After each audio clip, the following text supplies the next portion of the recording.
우리나라는 언제부터 잠수함을 갖게 된 걸까? 안녕하세요. 저는 초대 잠수함 전단장으로서 우리 해군의 잠수함 부대를 창설한 김혁수 제독입니다. 이 잠수함은 우리 해군의 오랜 수군 사업이어서요. 현대전에 있어서 가장 다양한 임무를 수행할 수 있기 때문에 절대적으로 필요한 전력입니다. 그래서 우리 해군이 오래전부터 잠수함을 가지려고 했고 세계에서 43번째로 국력에 비하면 굉장히 늦게 잠수함을 보유하게 되었죠. 시작은 늦었지만 잠수함을 가져야 할 이유가 있었다. 우리나라 한국 해군의 1번 잠수함의 초대 함장으로서 잠수함 부대를 시작한 사람입니다. 아이고, 잠수함이 뭐 없었죠. 우리나라가 잠수함을 가진 거 제가 1번 잠수함을 받아온 게 93년이니까 북한은 1963년부터 잠수함을 운영했어요. 왜 그런지 아세요? 6.25하고 연관돼요.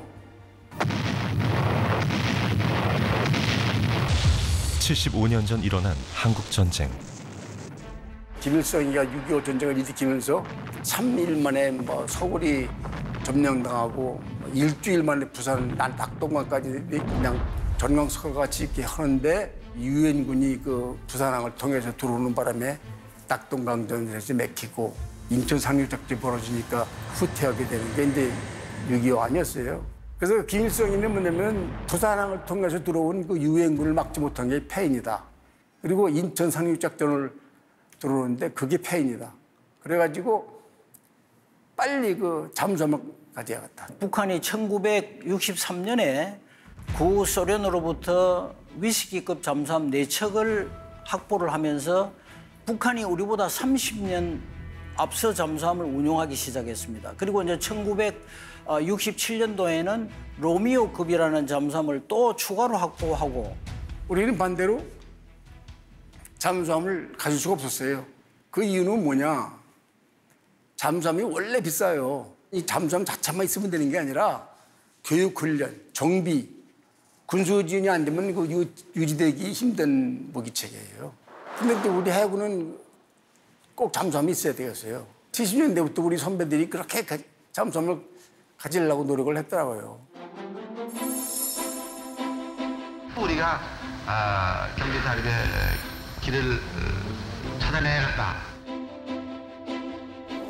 가난한 나라가 잠수함을 갖기 위해서는 시간이 필요했다.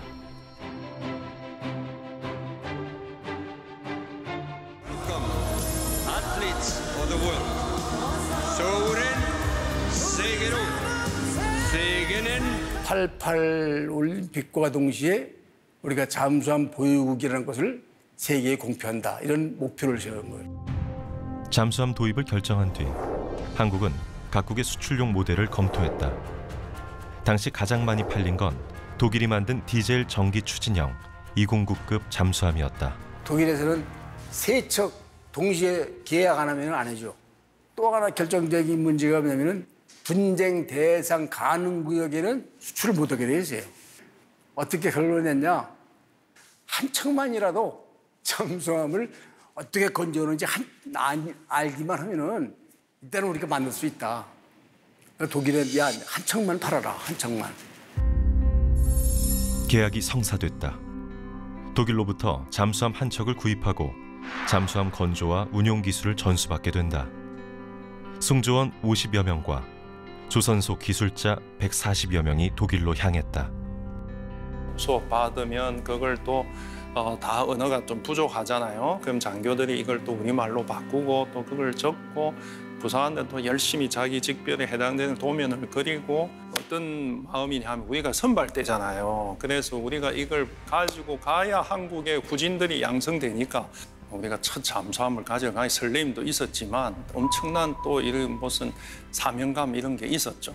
독일에는 노동법이라는 게 있어요. 18시 이후에는 일을 못하게 됐어요. 조선소에서 일을 하려면 불 꺼야 돼요. 그러니까 우리 기술자들이 모포로 바깥으로 못 나가게 가려고. 왜 일을 해야 되니까 사무실에 불을 켜놓으면 경찰이 오니까. 교육이 진행되는 동안 잠수함이 건조됐다. 해군의 손에 들어온 첫 번째 잠수함이었다. 1993년 5월 독일에서 출발한 잠수함이 한국에 도착했다. 북한보다 30년 늦은 첫걸음이었다. 우리나라 최초의 잠수함이 오늘 취역식과 함께 실전 배치됐습니다. 이로써 수중 전력 면에서 북한에 비해 열세에 놓여있던 우리 해군은 전력 증강 면에서 획기적인 전기를 맡게 됐습니다. 오늘 경남 진해항에서 취역식을 한 뒤 실전 배치된 우리나라 최초의 잠수함 장보고함은 통일 신라시대 해상왕 장보고 이름을 딴 것으로 독일 HDW사가 건조한 1200톤급 현대식 잠수함입니다. 우리 바다를 지킬 수 있는 입체 전력이 완비돼서 국민의 자유로운 해양 활동을 보장할 수 있게 되고 국가 이익을 지킬 수 있는 기틀이 공고히 다졌다는 데 큰 의미가 있다고 생각합니다. 참 우리 태극기에 올리니까 나는 그 올림픽 때 선수들이 이기고 나서 눈물 흘리는 일을 그때 알았어. 그냥 확 나오더라고. 눈물이 그냥 콱 쏟아지더라고.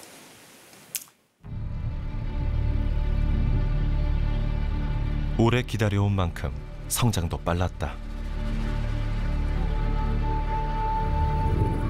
첫 번째 잠수함 장보고함은 독일에서 완제품으로 도입한 것이었다.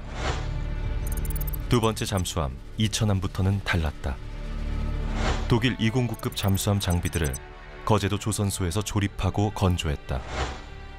그 과정에서 조금씩 국산화를 이뤘다. 이렇게 21척의 잠수함이 만들어졌다.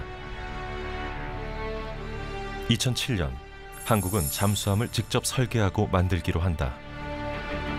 그리고 2021년 한국은 잠수함을 독자 설계하고 건조할 수 있는 세계 12번째 나라가 됐다. 독일에서 처음으로 잠수함을 사온 지 30년이 채 되지 않은 때였다.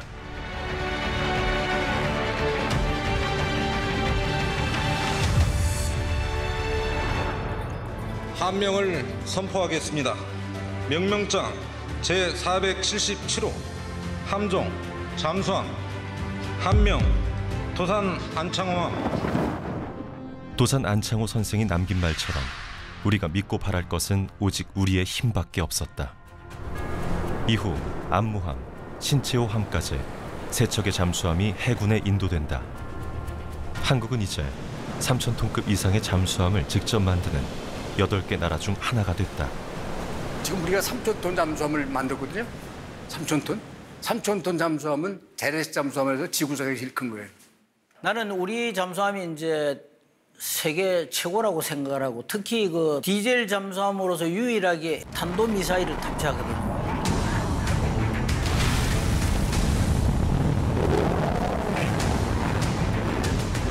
(40종) 이상의 핵심 장비를 전부 다 국산 개발을 해가지고 아주 우수해요.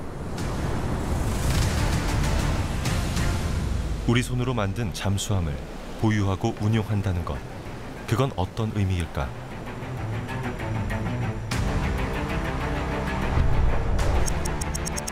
(1998년) 해군은 처음으로 림팩의 잠수함을 파견했다. 림팩이란 짝수연도 여름마다 태평양에서 미 해군이 주도하는 다국적 해상연합훈련이다. 퇴역 군함을 표적으로 삼아 참가국들이 두 편으로 나뉘어 가상해전을 벌인다. 20여일 동안 진행되는 훈련 중에는 수상함과 잠수함이 서로를 탐지하고 타격하는 상호교전 훈련도 있다. 처음으로 림팩에 참가한 잠수함은 209급 5번함 이종무함이었다. 93년도에 잠수함을 들여와가지고 98년도에 림팩에 온다니까 야 너네가 그렇게 말하면 애를 키워가지고 아장아장 걸 때 저까지 갔다 올 수 있느냐 그런 거 똑같은 거예요. 우려와는 달리 이종무함은 13척의 함정을 가상 격침하고 정비의 우수성도 입증했다. 이후 해군은 계속해서 림팩의 잠수함을 파견했다. 매 회마다 눈에 띄는 활약이 이어졌다. 우리 해군 잠수함 1호인 장보고함은 가상 공격 훈련에서 구축함 등의 위치를 들키지 않은 채 33척을 침몰시키는 전투력을 과시했습니다. 독일에서 건조해온 첫 번째 잠수함 장보고함도 2004년 림팩에 참가해 40척 이상의 함정을 가상 침몰시켰다. 그 림팩에서 우리 해군이 한 번도 안 걸리고 수상함을 다 격추시킨 거 아니에요.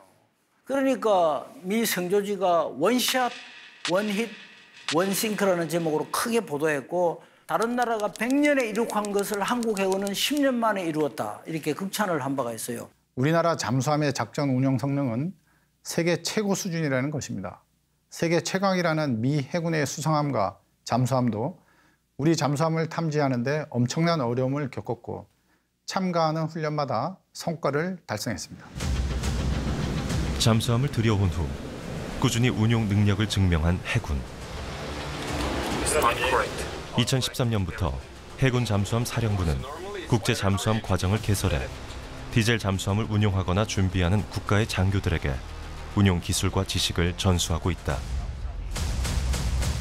그리고 우리 첫 번째 잠수함 1, 2, 3번 잠수함 승조원들이 독일에 가서 교육을 받았는데 2013년부터 국제 디젤 잠수함 과정을 개설해가지고 100명이 넘는 외국 장교들이 교육을 받았습니다. 그만큼 이제 우리가 건조 능력이나 교육 훈련이나 잠수함 운용 능력이나 이게 이제 탁월하고 뛰어난 거죠.